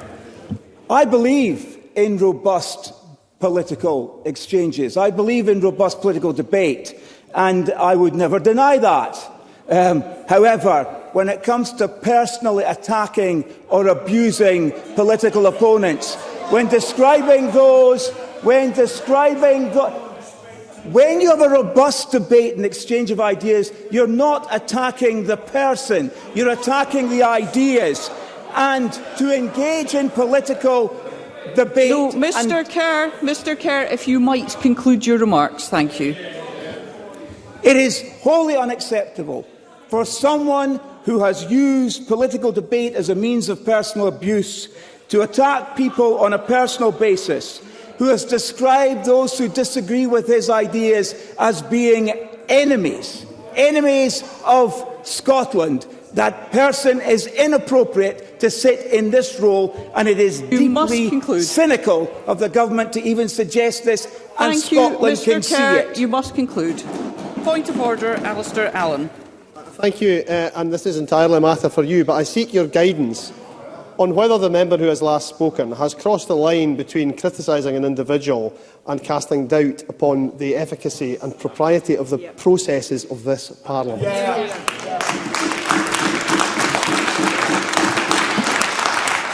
Thank Mr Allen for his contribution. As I've previously said, I will intervene as and when I think it is necessary. And we now move to winding up, and I call on Rachel Hamilton. Thank you, Presiding Officer.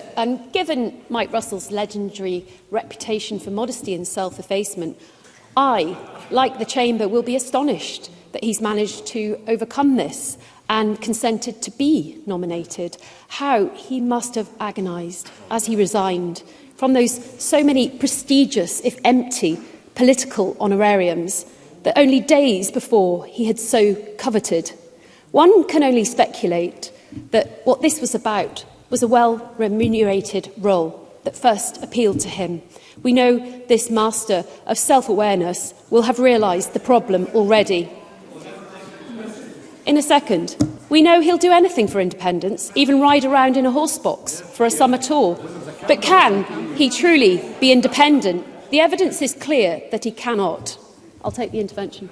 I thank the member for taking the intervention. And just so we can be clear that what the acme of good practice is in appointments, what does the member think of the appointment of people like Michelle Mone or other people to the House of Lords? Rachel Hamilton. The appointment that we are discussing right now is about Mike Russell, the previous chairman of the SNP party. Mike Russell has called his political opponents enemies. He's called his political opponents anti-Scottish. This is a man who just blamed last month the Scottish Conservatives for the scandal over Michael Matheson's £11,000 iPad bill for streaming Celtic games in Morocco. His judgment is skewed, he is biased beyond repair, and he is clearly unfit for such an important role. Although the SNP government have delayed it, we are about to embark on important legislation regarding land reform. This process was supported by the formation of the SLC in 2017, chaired by Andrew Finn. For 5 years, he and the SLC have stimulated debate based on issues, not politics. Mike Russell's uncompromising and entrenched political views and his divisive approach will undermine that important work. Not only is there a fear that politics will dominate land reform, and not the issues, but that many organisations who know Mike Russell and his views will cease to engage. So, this job for the boys is going to compromise land reform, not facilitate it. Why has the man, infamous for his dyed-in-the-wool nationalism, suddenly decided he wants to move away from party politics? Earlier this year, the former SNP president said, "In my 50-year association with the party, this is the biggest and most challenging crisis we've ever faced, certainly whilst we've been in government. So when the tough gets going, Mike gets going." In that same interview, he said, "My main focus is how to create a new yes movement that allows for different visions but conducted in an atmosphere of mutual trust." That should disqualify him for this post. He made it abundantly clear that his main focus, in his own words, was creating a new yes movement. The SLC doesn't need a yes man. It needs someone credible to make their own decisions, not toe the party line and act on the SNP's behalf at every turn. Mike Russell will do the SNP bidding. He won't act in Scotland's best interest. Thank you, I Ms urge Hamilton. members to vote against this appointment.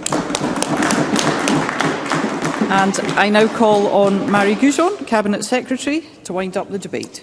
Thanks very much, Presiding Officer. I was going to say that I'm just really disappointed at the turn that this has taken today. But I'm actually not just disappointed, I'm actually disgusted at some of the comments that I've heard about the process through the Chamber this afternoon. Because the only thing that's been a disgrace about this today is Douglas Lumsden's politicisation of this process and the disgraceful comments of Stephen Kerr. Now, land reform is, of course, a key priority for this government and our cooperation partners. And from the contributions across the Chamber, I know that this is an issue that's important to the Parliament. The Scottish Land Commission is clearly important to the delivery of land reform measures already enacted and to supporting that further reform with advice and research. These appointments are therefore significant, so it's important that we get this right. And I would say that we have done that. The ministerial appointments process has been adhered to fully, and additionally, I just want to reiterate a few points. The parliamentary scrutiny process was agreed with the lead committee via correspondence in advance of the appointments being advertised. The details of the role the committee would play were subsequently published in the applicant information pack for candidates, as required by the Code of Practice for Ministerial Appointments to public bodies in Scotland. In addition to complying with the statutory requirements and the lead committee's handling preferences, the appointments were fully regulated by the Ethical Standards Commissioner, and their adviser was a full member of the selection panel that I appointed to oversee the process, not at the moment. Yet Mr Lumsden's amendment to the motion infers that the committee, in which he is a member, was not given the opportunity to scrutinise the appointments. This is patently not the case. It was offered that opportunity back in September, yet chose not to do so. In fact, in a letter from the NZEC Committee to myself, dated the 12th of September, the convener stated, "For clarity, the committee has agreed not to hear from candidates, either at a formal meeting or informally, as part of the appointment process." It feels really disingenuous and inappropriate for some members of that committee to now seek to change their minds. Let's hear the Minister. I'll repeat that last bit because I think it's really important. That it feels really disingenuous and inappropriate for some members of that committee to now seek to change their minds once they know who the successful candidate in this process is. Thank you. And indeed, I would contend that to allow such an approach would discredit and threaten the whole Cabinet viability. Secretary, point of order, Monica Lennon. I regret the Cabinet Secretary didn't take the intervention, but that is not appropriate. What I wanted to ask was, yes, we put out that letter in September, but information about the process was leaked to the media, and that Ms. should Lennon, not be lost. So can I ask Ms. your Lennon, advice, Presiding Officer? can I just confirm that points of order refer to whether correct procedural matters in this item of business have been or are being followed? The Cabinet Secretary has accused the committee of being disingenuous. Part of her scrutiny was to react to information about this confidential process being leaked to the media. Ms Lennon, I will again say this is not a point of order, and I'm going to ask the Cabinet Secretary to resume. Thank you. And I would clarify, I did not accuse the committee of being disingenuous and inappropriate. I believe the member has made her point for some members of that committee to seek to change their minds when they know who the appointment is. I want to focus on the independent nature of that process. Following my appointment of the selection panel, I delegated the creation of the appointment plan, assessment and undertaking of the fit and proper person test to the selection panel. And that's entirely in keeping with usual processes for public appointments. I had no sight of that process again until the panel sent me a summary once they had made their assessments, just as happens in all other ministerial appointment processes. For the chair role only, agreement was also required by the First Minister. This is the standard process for the appointment of chairs to public bodies in accordance with the Ministerial Code. Further, Presiding Officer, I want to assure the Parliament that this process has been conducted in full adherence with the requirements of the Land Reform Scotland Act 2016, the preferred handling of the lead committee, and it was fully regulated by the Ethical Standards Commissioner. If you could conclude, please. I'm drawing my comments to a close, Presiding Officer. That's why I'm confident that the nominated chair and the two nominated land commissioners will join the Scottish Land Commission and contribute their talents, knowledge and expertise and, as with all other commissioners, make their contribution to the work of the Commission with integrity, passion, impartiality, transparency and enthusiasm. And I look forward to working with them in the coming months and years to make further vital progress on our land reform journey.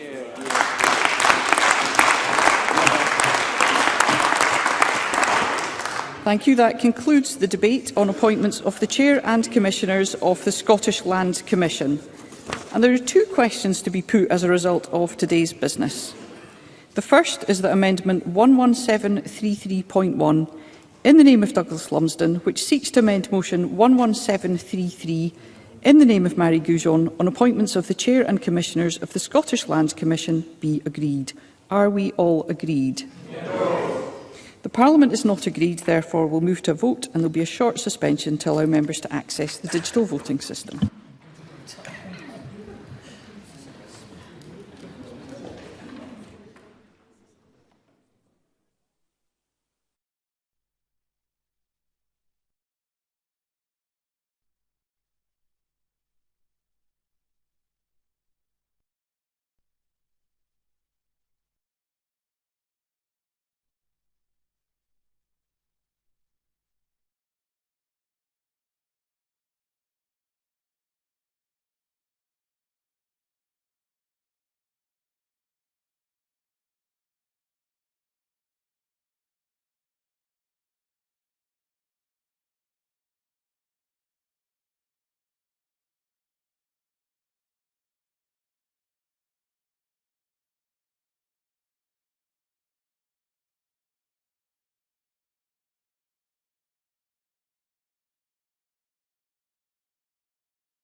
The question is that Amendment 11733.1, in the name of Douglas Lumsden, which seeks to amend Motion 11733 in the name of Mary Goujon on appointments of the Chair and Commissioners of the Scottish Land Commission, be agreed, and members should cast their votes now.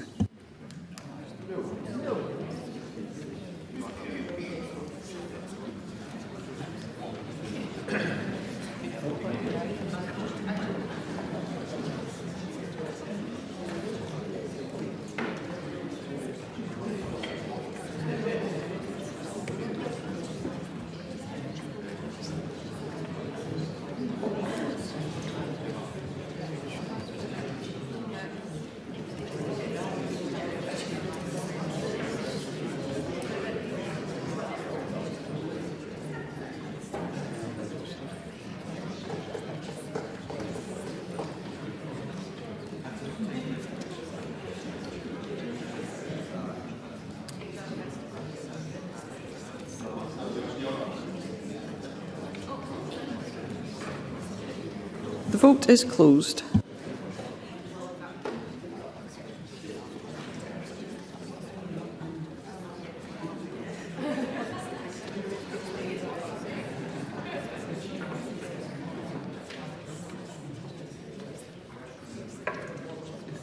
I call Alistair Allen for a point of order. I voted no, but I'm unclear whether that was registered or not. Thank you. I can confirm your vote has been recorded, Mr Allen.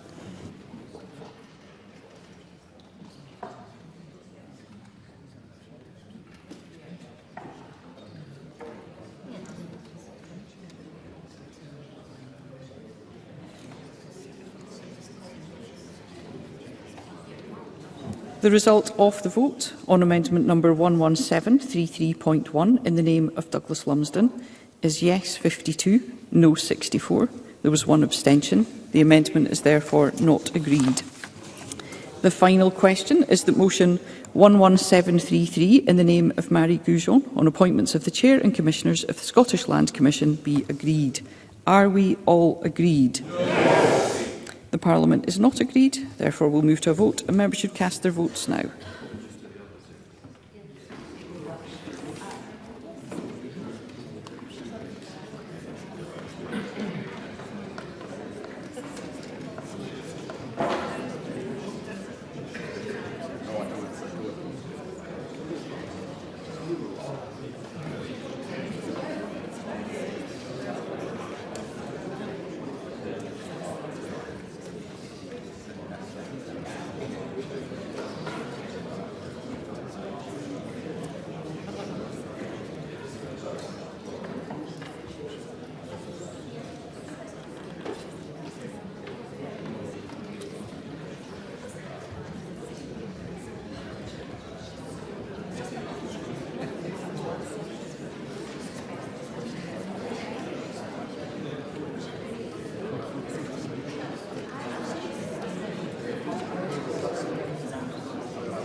The vote is closed.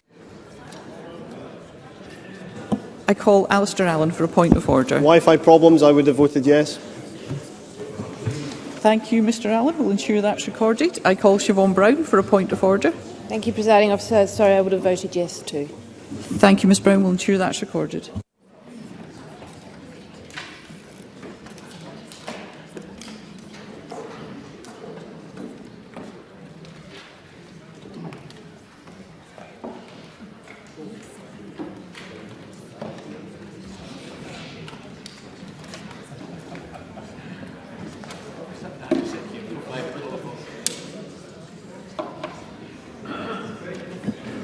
The result of the vote on motion 11733 in the name of Mary Goujon is yes 64, no 54. There were no abstentions. The motion is therefore agreed.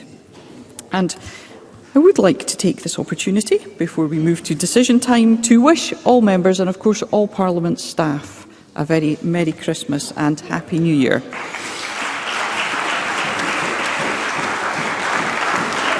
And that concludes decision time, and we'll now move on to members' business. And I ask members who are leaving the chamber to do so quietly. Thank you.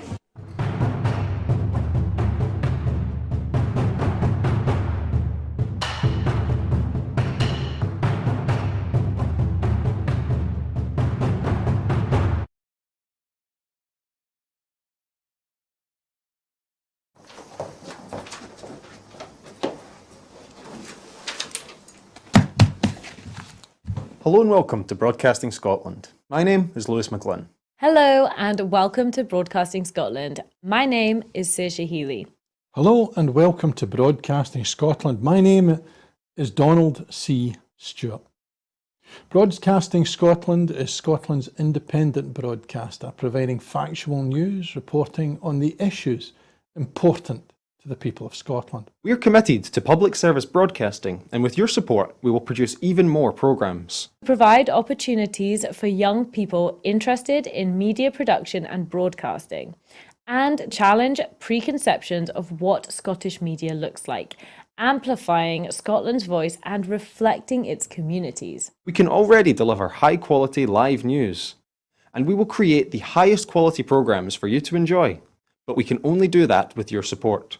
So please subscribe to and share our channel or donate to Broadcasting Scotland via the link in the description. Thank you. Thank you. Thank you.